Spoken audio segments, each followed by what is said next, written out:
when she gets up to watch the morning news.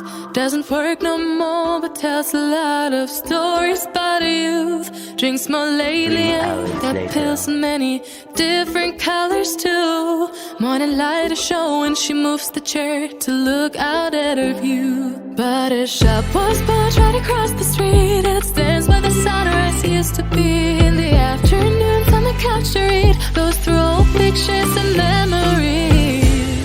Our heroes have been forgotten, our heroes so brave and bold. Our heroes have been forgotten, our heroes so they got old. Our heroes have been forgotten, our heroes so brave and bold. Our heroes have been forgotten, our heroes so they got old. Our heroes so they got old. Our heroes so they got old.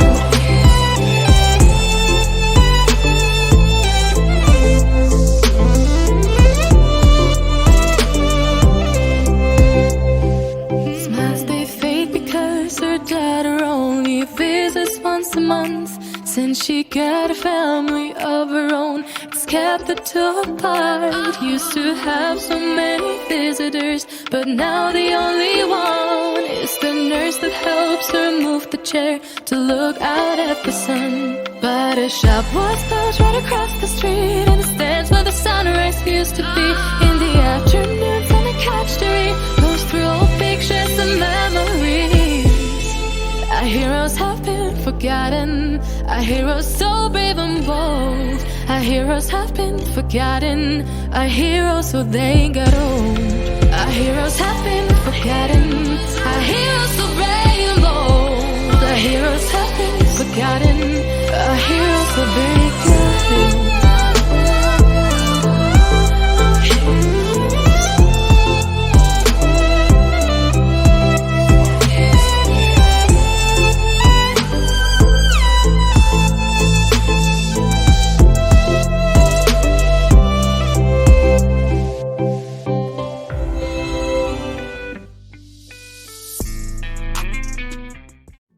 This conference would not have been a reality without the collaborative efforts of all our partner entities and the different men and women behind these organizations. So, salamat sa lahat ng mga sumuporta sa ating pong IPEC or International Ethics Peace Education Conference 2022. Kasi kung wala po sa inyong suporta o sa lahat ng mga sumuporta nito, katulad ng AUSN, ng CES Mindanao, ng HWPL per se, at ng Urdaneta City University, hindi maging successful ito. Kaya kung anong nararamdaman ko ngayon, syempre galak, tuwa, at kapayapaan sa aking sarili at sana kapayapaan din para sa lahat ang naidulot itong celebration. Sabi yun na kailangan natin ipagpatuloy ito. Kasi marami tayong ginagawang conferences, na atin ang conferences, pero minsan natatapos lang yung sa conference lang.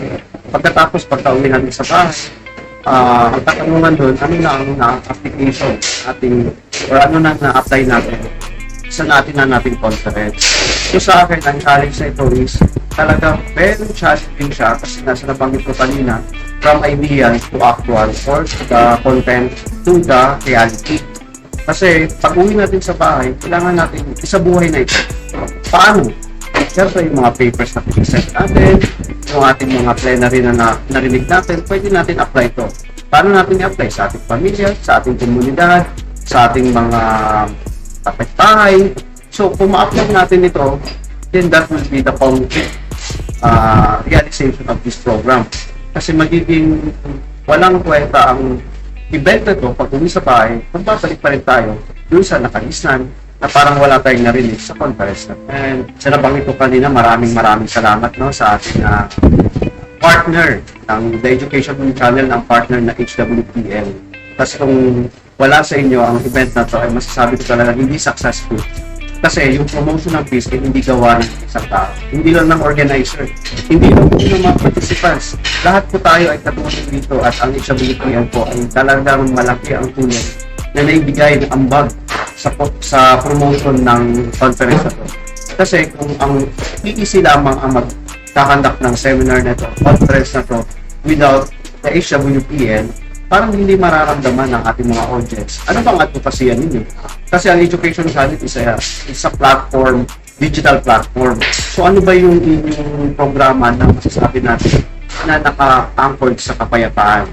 So masasabi ko, with the partnership sa HWPL, doon naging magtagumpay, naging maayos, at naging mayroong pakinabang ang ating conference because HWPL help us a lot ang Education Channel para sa conference na to kasi we are promoting not only ethics but also peace, and that peace will become our culture, and that's why in my advocacy I'm promoting culture of peace.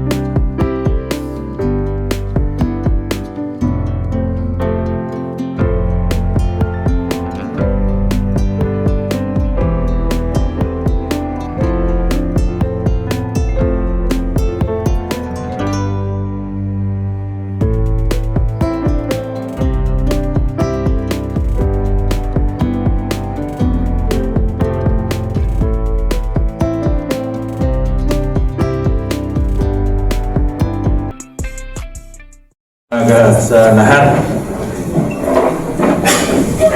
Ayan yung pong batiin ko po ang ating mga panauhin. Ang galing ko na humasko, negative naman po ako. So, una-una, of course, babatiin ko po ang aking kaibigan. Matagal ko ng kaibigan ho to. Magkasama ho kami sa mga advokasya patungkol po sa local colleges and universities. At alam niyo, isa sa mga itinutulak ko na paramihin pa sa buong Pilipinas ay yung mga local colleges and universities natin. So, binabati ko po si Dr. Amihan April Alcazar. April, good to see you. Binabati ko rin po si Dr. Ronald Adamat ng CHED, Dr. Dar Diga, at binabati ko po ang aking inaanak sa kasal, Board Member Louis Sison, at ang ating host LGU right now, represented by Vice Mayor Jing Paraino. At of course, ang ating mga City Council na kasama natin ngayon. Muli magandang umaga sa inyong lahat at first time ko po makapunta dito sa inyong universidad at nagulat po ako sa laki ng inyong universidad. Hindi lang sa land area, no? Dahil 7 hectares po yung inyong land area. Alam niyo, ang aming university sa Valenzuela, masaya na ho kami na 1.2 hectares ang aming university. Sa inyo, 7 times bigger ang inyong university. Pero, nagulat rin ako sa student population ninyo na almost 16,000 ang student population ninyo. Twice as big as Valenzuela, no, yung pamantasan ng lungsod ng Valenzuela. Ang aming student population, more or less, mga nasa 8,000. Sa inyo, 16,000. No? So, talagang masasabi ko siguro, Attorney April, ito yung pinakamalaking local university sa buong Pilipinas. No? At tingin ko dapat magsilbi kayong role model para sa ibang mga local universities nationwide. Nasabi ko ito dahil alam ni Attorney April to, isa sa mga advocacy namin ay padamihin pa yung tinatawag nating mga LUCs, Local Universities and Colleges nationwide. Valenzuela meron, Urdaneta meron, most of the cities in Metro Manila meron, pero hindi ganun karami. No? If you compare it to state universities mga 112 plus. No? Ang LUCs mga around mga 90, no? More or less, big and small, mga 90 plus. Kasama na dito yung tinatawag natin mga community colleges. 100 na ba po ba? 100 na. So, dumami na ngayon.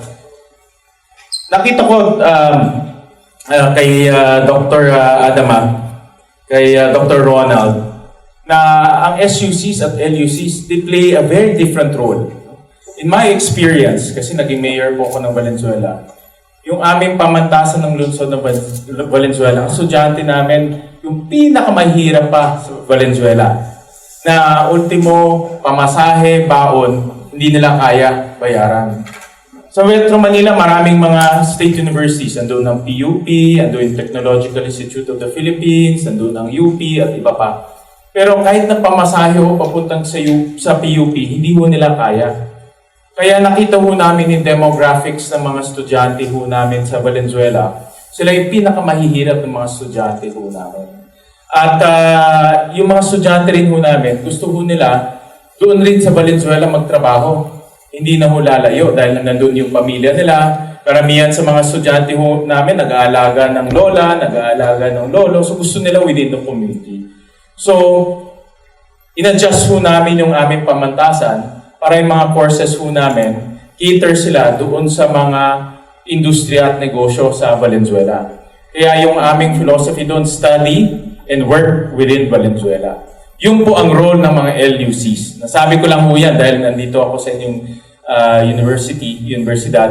Dahil yan talaga ho ang nakikita ko ang major role ng LUCs vis-a-vis compared to state universities. Kaya yan ang isa sa mga advocacy ho namin na itinutulak at naisali ho natin to sa loob ng Free Higher Education Law. Dati ho kasi hindi kasali ang local universities, state universities lang. So naisali ho natin yan at ngayon ang mga estudyante po sa mga local universities kagaya ng sa kanilang mga estudyante, makukuha ho natin yung ating reimbursement. No? At magagamit natin yung reimbursement para magpatayo pa ng mga ibang pasilidad. So, kaya ho, yan ang aming common advocacy ni Attorney April at yan po yung aming pinapalaki pa dito sa ating bansa. Hindi ho yan ang aking topic. Ang topic, binigyan po ako ng topic ni Attorney April at ang topic ko po ay peace, kapayapaan. No? Because today, we're celebrating the International Peace Day. No? At alam niyo ho, ang kapayapaan sa ating bansa ay napakahirap makamit. No? Ako, siguro, ever since nagkaroon po ako ng malay dito sa mundo, parang hindi ko maalala na mayroon pong genuine peace o tunay na kapayapaan po sa ating bansa. Dahil nung nagkamalay po ako, marami ng mga armed groups na lumalabas. Meron po sa Mindanao, meron po sa iba't ibang parte ng ating bansa. Hanggang ngayon, meron pa rin. Pero natutuwa ako na meron din tayo kahit papano usad na nangyayari. For example po, sa Bangsamoro area, nagkaroon na po ng Bangsamoro Basic Law na ngayon po ay pinapatupad na. At ngayon ay kahit papano ay nagiging mapayapa, nagiging stable na po sa Bangsamoro area. Pero hindi pa kompleto dahil meron pang ibang mga armed groups na umiikot po sa buong Pilipinas. At hanggat umiikot yan sa buong Pilipinas, hindi po tayo magkakaroon ng tunay na kapayapaan. No, dahil wala akong papasok na investor, wala akong papasok na negosyante, wala akong mamumuhunan sa isang lugar na meron pong ganitong sitwasyon. No? At dahil po unstable at hindi po nila malalaman kung kaya nila magnegosyo doon. Pero mga kasama, ang aking paniniwala, at ito paniniwala ko matagal na, no? Na ang pinakamabisang sandata laban sa ganitong mga armed groups at ganitong mga problema ay edukasyon. Yun ang aking paniniwala. Kaya mulat sa pulpo, edukasyon na po ang naging advokasya ho natin sa Valenzuela, sa Kongreso at sa Senado. At naniniwala ako na ang edukasyon, pag yan ay pinalawak natin, yung accessibility, mararamdaman ng taong bayan sa lahat ng sulok ng Pilipinas ang kalinga ng gobyerno. Isa rin sa dahilan kaya marami tayong mga kababayan ay lumilipat sa ibang panig ay dahil hindi nila nararamdaman ang kalinga ng gobyerno. Edukasyon ang paraan para maramdaman nila ang kalinga ng gobyerno. At pangalawa, edukasyon rin po ang magbibigay ng tunay na kapayapaan sa pamamagitan po ng pagnenegosyo, pamumuhunan at development. Hindi ho magiging mapayapa ang isang lugar kung wala pong development. Kailangan po may negosyo, kailangan po meron pong namumuhunan, kailangan may investors. At mangyayari lang yan kung ang mga naninirahan doon ay mataas ang kaalaman sa pamamagitan ng edukasyon dahil makakahanap sila ng trabaho, may makukuha sila ng mga magiging empleyado nila na magpapatakbo po ng negosyo doon. So yan ang dalawang dahilan kung bakit sa aking pananaw, edukasyon ang pinakamabisang paraan para makamit natin ang tunay na kapayapaan. Kaya yan ang isang tinutulak ko sa Senado, patuloy na mag-expand, no? Palakihin, palawakin po ang edukasyon sa lahat ng sulok ng ating bansa. At yan rin po yung aming tinututukan ngayon sa pamamagitan ng paglalagay ng budget, no? At para paramihin pa yung mga eskwelahan natin, daycare centers natin, high school, senior high school, para maramdaman ng ating mga kababayan yung kalinga ng gobyerno na inaabot natin sila kahit malalayo po yung kanilang lugar. Kaya kung may edukasyon, may kapayapaan po yung ating minamahal na bansa. Yun po ang aking paniniwala. Pero hindi pa ho yan ang aking speech. No? Meron pa akong speech. Alam niyo, international event po ito eh. No? Inumpisahan ko lang ho sa Tagalog dahil obviously nasa nasa University of Urdaneta University at inumpisahan ko lang yan dahil kaharap po yung ating faculty at of course mga students. Pero may hinanda po akong speech in English, attorney, dahil nung binasa ko po yung invitation, this is an international event. At alam nyo, dapat maging proud tayo na ang Urdaneta City University ang nag-host nitong international event. At ito ay makikita sa 5 bansa, no? Attorney April, sa iba't ibang parte ng mundo. At dapat maging proud po tayo kasi kayo po ang naging host ng International Peace Day. So, for the international audiences, ladies and gentlemen, a pleasant morning to you all. The quest for just and lasting peace within and among nations is a narrative as old as civilization. Truth be told, a sober inquiry into the collective history of humanity reveals more struggle and strife than harmony and stability. From then until now, humans have been at war with one another in some part of the world, and indeed in many more places than we would like to admit. In a world beset by conflict from pole to pole, how can we bring the quest for peace to a successful end? Albert Einstein, one of the most brilliant humans to have graced the world with his presence, wisely observed that peace cannot be kept by force. It can only be achieved by understanding.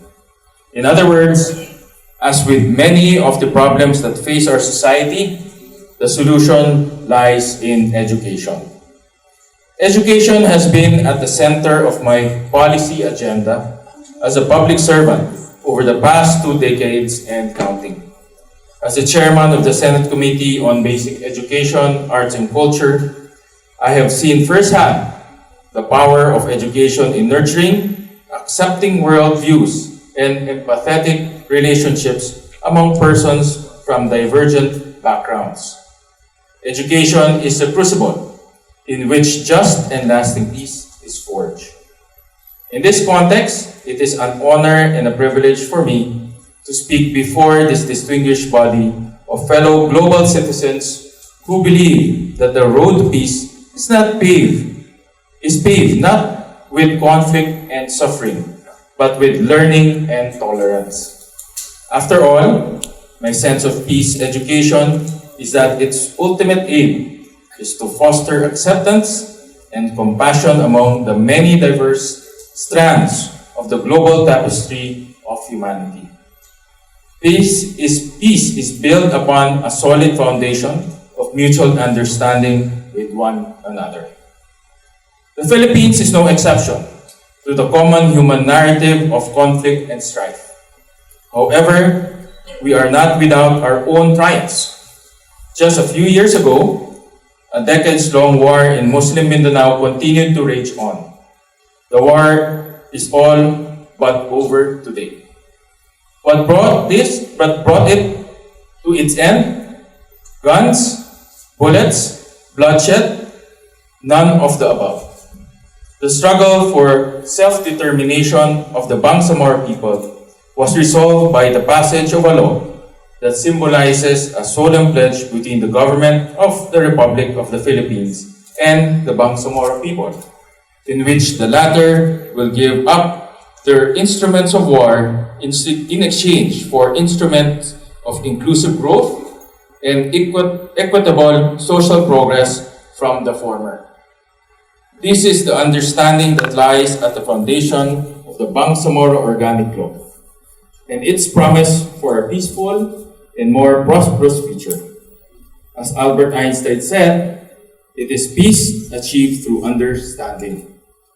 I am grateful to have been given this opportunity to contribute to this landmark law's crafting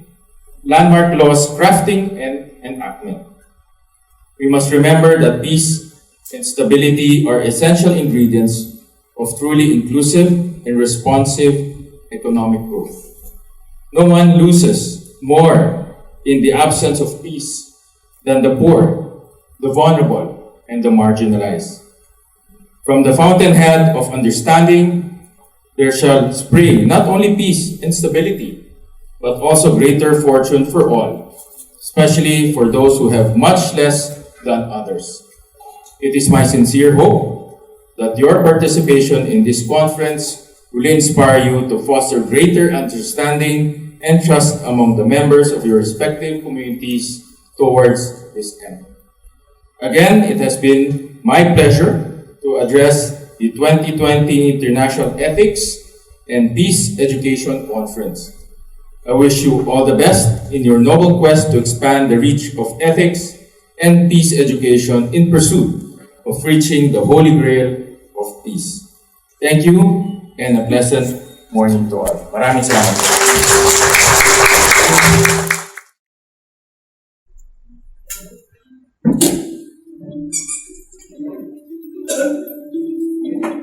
Please take your seats. Thank you, Mr. Peter Makabingil, for that very, very comprehensive introduction. I don't think I need a speech this afternoon because he already delivered all the things that I'm supposed to say about me and my advocacy at CHED. Nevertheless, mayroon akong assignment na binigay sa akin. At ito yung about peace education in CHED curriculum. But before I'll deal with that, allow me to greet the very energetic University President of Urdaneta City University, none other than Dr. Amihan April Alcazar. So smart and with all the exposure in the world, which is befitting of a university president. And congratulations of the so many achievements here in the university. Rest assured that before I mention, I'll just maybe continue the other dignitaries of VIP. My greetings also and acknowledgement to Dr. Christopher Ryan Mabolo of Davao, Ateneo. Oo. Kababayan, Mindanaon.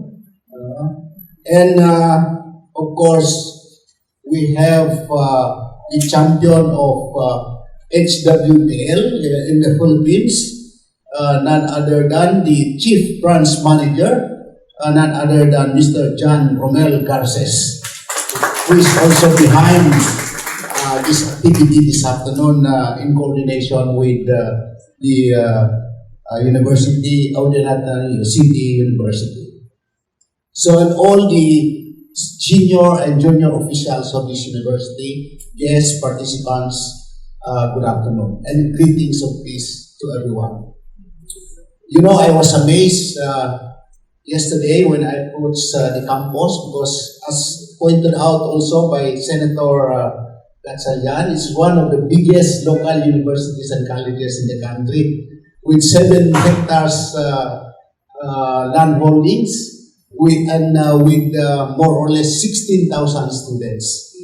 And rest assured, as Commissioner of the Commission on Higher Education, you have a partner in the Commission on Higher Education.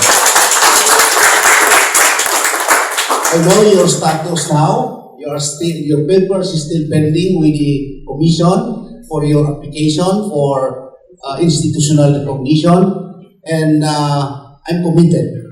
I'm committed to look into that, and as much as possible to make it happen as soon as possible time.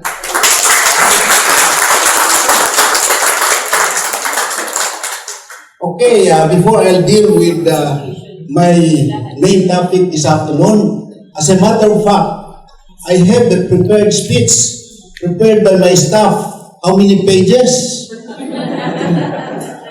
You see, if I'll read this at this very unholy time of the afternoon, I know everybody will sleep. So I think I will disregard this. I'd rather speak from the heart. But before I proceed, I was introduced as a man of peace in CHED and elsewhere in the HWPL family and in my own national peace organization, VIP, Volunteer Individuals for Peace. I'm regarded as the man of peace. And for that matter, if it will not be too much of an asking, can I request everyone to please share the greetings of peace to the person seated next to him or next to her. Peace be with you.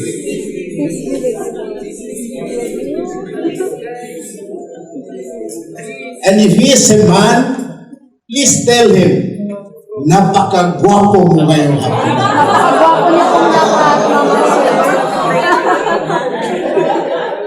At kung siya naman ay lady, please tell her, you're so beautiful this afternoon.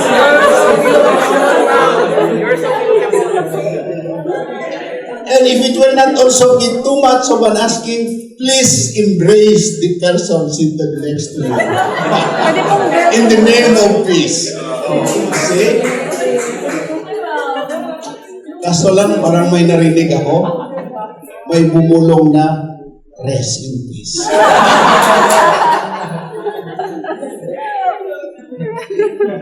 Joke lang yan, ha? Joke lang. So, again, my topic is about integration of peace education into higher education curricula. But before I go into that, of course, based on the introduction, many things have spoken about my background. I am a native of Mindanao, belonging from the Teluray tribe, but I'm sure you could hardly see the word Teluray in books.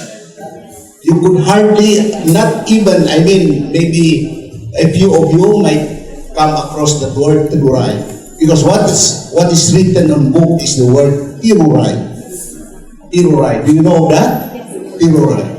You know, if you keep on calling my tribe Tiruray, or calling me Tiruray, my tribe will become dangerous. Why? Because with the letter S, it becomes plural. It sounds terrorize. And if you are not listening to me this afternoon, I might terrorize you. So the right pronunciation is Taduray with a swa sound. Letter swa sound. Taduray. Yes. So we are correcting that in the 3 books I have written. We have corrected all of this. Just to put it in context, culturally speaking. Because that's a misrepresentation if you keep on calling us. Okay, as I've said, I'm a Teluray from Mindanao, and as an IP, indigenous person, the common knowledge is that mahihirap ang mga indigenous peoples. And that is true as far as my tribe is concerned. I consider myself as a child of war. A child of war. Why? Because of 2 things. I'm a victim of the physical violence in Mindanao. Centuries-long physical violence, the protracted peace problems in Mindanao since time immemorial. You know, I had to transfer from one school to another in elementary because we were victims of the black search. We call that black search, the what they call the armed group of the MNLF. You know, the MNLF was established by Nur Miswari, Professor Nur Miswari of UP. That was in 1970 or 69-70. So during those years, Mindanao was in chaos. There is the protracted war. While it's not admitted, a war between the Christians and the Muslims, but if you read between the lines, it's the war between the Christians and the Muslims, and in most cases, the indigenous peoples are sandwiched in between. So we were affected. I had to transfer from my elementary school to another barangay just for security reasons. So that's why I'm saying I am a child of war. That's only one of the reasons why. And it's terrible. We were discriminated, etc., etc. And the second I should say is that if you are an IP, it's an inborn stigma. If you are an IP, you are discriminated, you are rejected. There is this quote-unquote social and cultural persecution against IPs, where there is this stereotyping against IPs. Say IPs are poor, bobo, political reject, walang pinag-aralan. So these are the two wars that are confronting the indigenous peoples when they are, wherever they are in the country, especially in Mindanao. So if you look at the IPs now, they're supposed to be the original Filipinos. That's why in my book, 100 and more inspiring quotes to live by, I said, Filipino culture is generally influenced by foreign colonization, except for the indigenous people's culture, the bedrock of genuine Filipino culture. Alisin mo yung IP culture, everything is borrowed from our colonizers. So I'm more Filipino than others because my culture is genuinely Filipino. And I'm proud of that. I'm so proud about that. So, but the reality is that if you are an IP, you are discriminated. And the only way that we can get out of this discrimination is through education. Education is a great equalizer and great neutralizer. And speaking of this, education has to play a great role. And it brings me to another quote of mine, also in my book. You see, you can imagine how close to perfection this world could be if there is peace and there is development. And education can make it happen. And precisely when I entered CHED, I brought along with me 4 advocacies. Foremost is peace education and IP education. To me, of course, the others are agriculture, good governance, and federalism. But 2 of the closest to my heart is peace education and IP education. Aside from my background, my doctorate is about peace from Notre Dame University. I said, if you talk of peace, you are also talking about IPs, because IPs are known to be peace-loving people. It's just like a first name and a family name. So intertwined, an IP at saka. So, when I joined CHED in 2016, I started working on the possible integration of peace education and IP education into the higher education curriculum. But these things did not take place until after I was invited to one of the international conferences of HWPL in Seoul, Korea in 2018.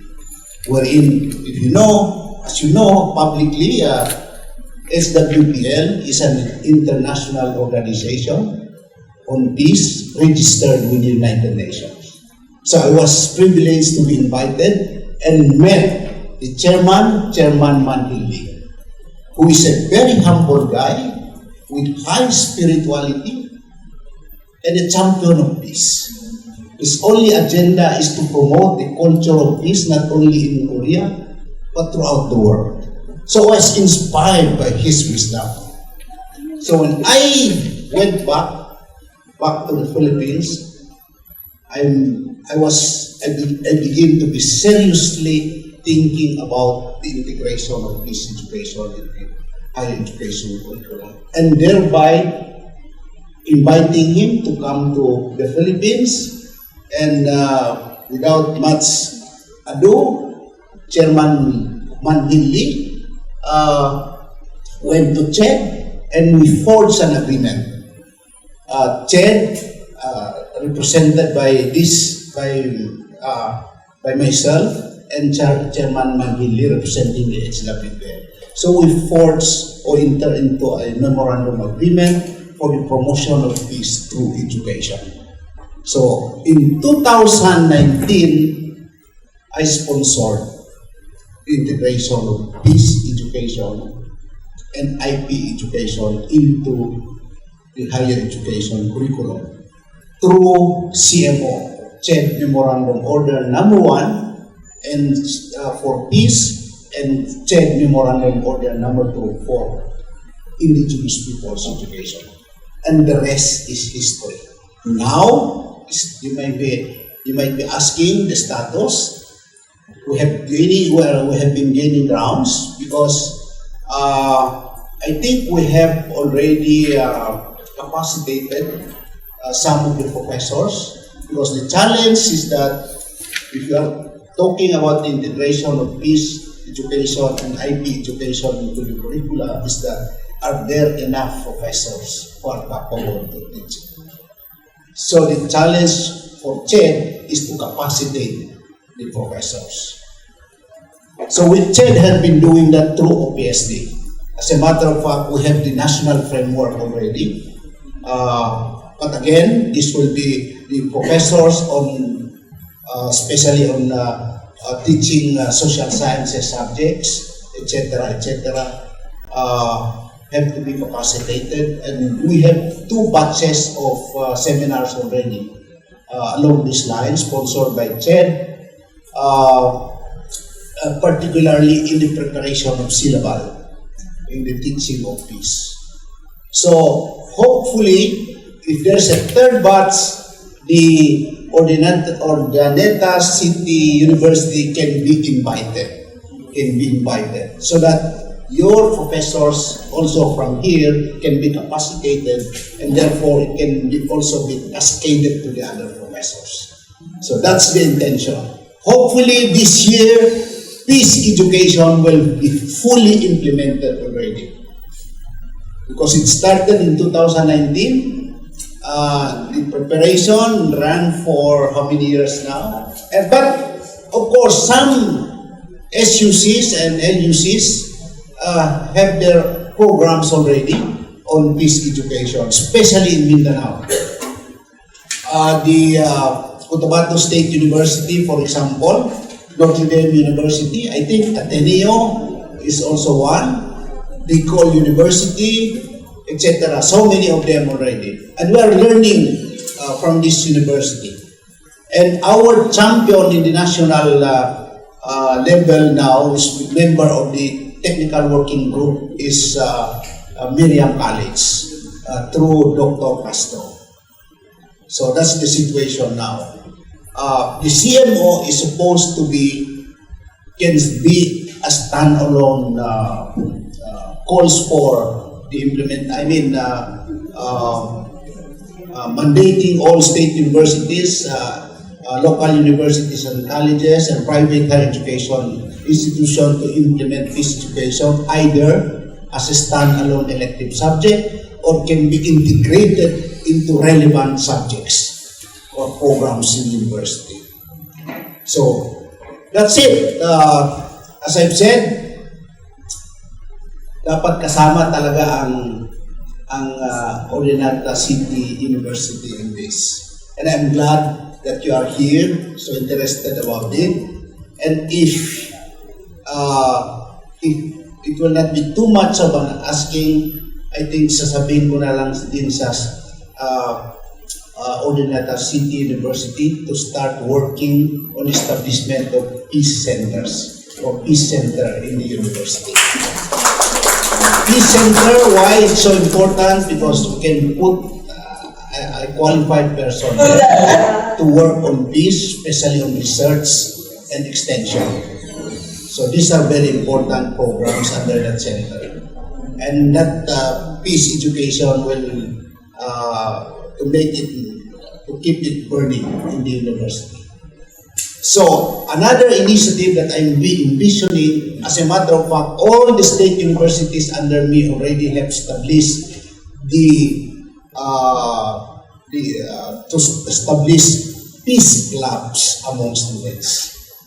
If you see some of the state universities in the Philippines, nandyan yung mga left-leaning organizations.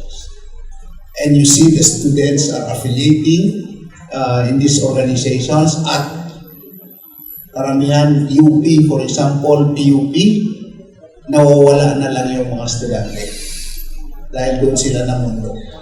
So maybe to counter that is through the establishment of peace clubs among students. And if we can start that also here in Urdaneta City University, to establish peace clubs here among students instead of joining the left-leaning organization.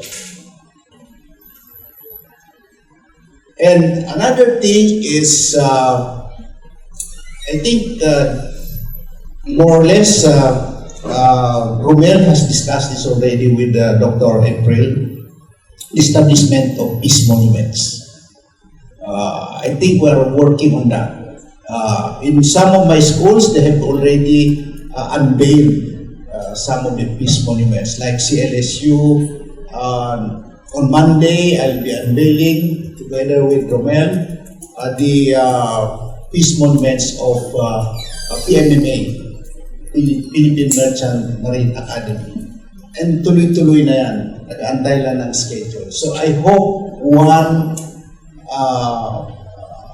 place in this institution can also be offered as a place for peace monuments, which can be a peace, a sacred peace, a sacred place for peace, where students and faculty can reflect every time they visit the area, and that maybe make amends to people they hurt sometime in their life, things like those. And of course, the very essence of having peace education integrated into the curriculum is for students to be able to embed in their hearts and minds the importance and significance of peace, so that as they step out of the portals of their alma mater, they take us and become part of the workforce of the society, they can bring these values with them. So yun yung pinaka-importanteng nakikita ko. So, yes, if you look at some of my activities, aside from those peace monuments, peace clubs, etc., all my books are peace-related. The Blood Brothers, and by the way, it has a movie adaptation. Please watch out for that. carrying the same title, The Blood Brothers, starring Cesar Montano, Victor Neri, Alan Paule, and myself. Okay, so please watch out for that. And another movie which I directed myself, entitled The Blind Soldiers. The story of my father and his community friends and brother. My father is only grade 2, and yung bayaw niya grade 4, and the rest no education at all. And they were recruited in the use of it in 1941. You see? And this is his story. So please watch out for that, because I'm the leading actor, along with Long Mejia, Sulaiman Cruz, Gary Lim, Bong Cabrera. And this will be an official entry in the Metro Manila Film Fest come December. So please watch out for that. Tapos na, meron dito sa cellphone ko, pero hindi ko muna ipakita sa inyo. Surprise yan. Surprise. So, yun ang mga advocacy ko, but because it's peace-related. These are educational, peace-related, and historical. So, if you can also visit my YouTube channel, you will see all my song compositions there. I have song for peace, entitled We Are One, the theme song of Volunteer Individuals for Peace, and it's now sung all over the world through HWPL, and was also translated into so many different languages already. And I think this is one, correct me if I'm wrong, Romel, one of the reasons why I am the first Filipino recipient of the Mahatma M.K. Gandhi Prize for Non-Violent Peace. Out of 258 nominees throughout the world, I am one of 2 recipients of this prestigious award, me from the Philippines and one from Myanmar. And I'm now situated with great people. Sorry ito mayabang ako. Great people like former President Jimmy Carter, Margaret Thatcher, Nelson Mandela, etc., etc., etc. At I was so privileged during the awarding ceremony way back in March of this year. I received a congratulatory message from none other than Bongbong Marcos, who was a candidate for president at the time. So, meron pa ako, of course, the Presidential Medal of Merit Award in 2005. So, please also patronize the songs I have composed. One on education. Education builds the future. Sana mapatugtog natin. Dr. April siguro, you can use that in all your activities in the schools, because it's good for graduation. It's a song for graduation. It has 2 genres. One ballad by Angeline Quinto, sung by, performed by Angeline, that's one. And the other one is performed by Daryl Ong, the upbeat version. So, my latest is entitled Thank You, because we tend to forget to say thank you to the things that are coming our way, experiences, blessing, etc., etc. But please don't fail to say thank you for blessings and opportunities and experiences coming your way. Ito naman performed by Clarice de Guzman. So, meron pang latest.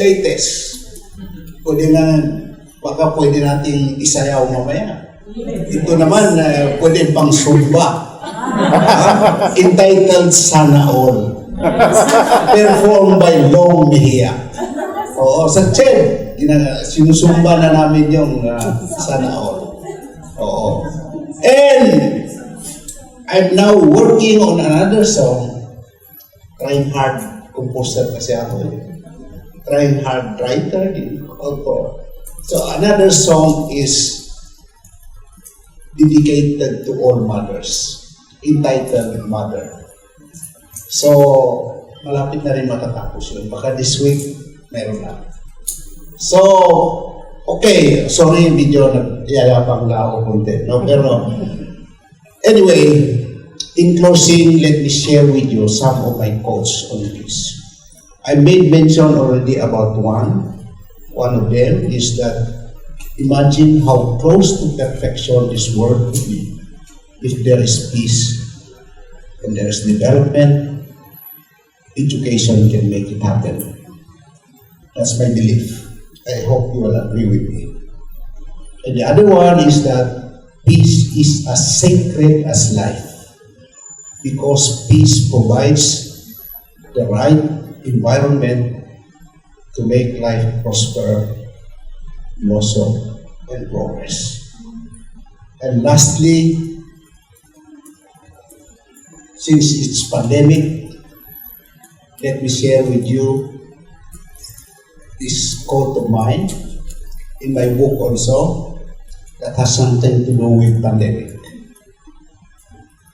Let's declare peace as a pandemic. Infect people not to rest in peace, but to live in peace. Thank you very much. Thank you.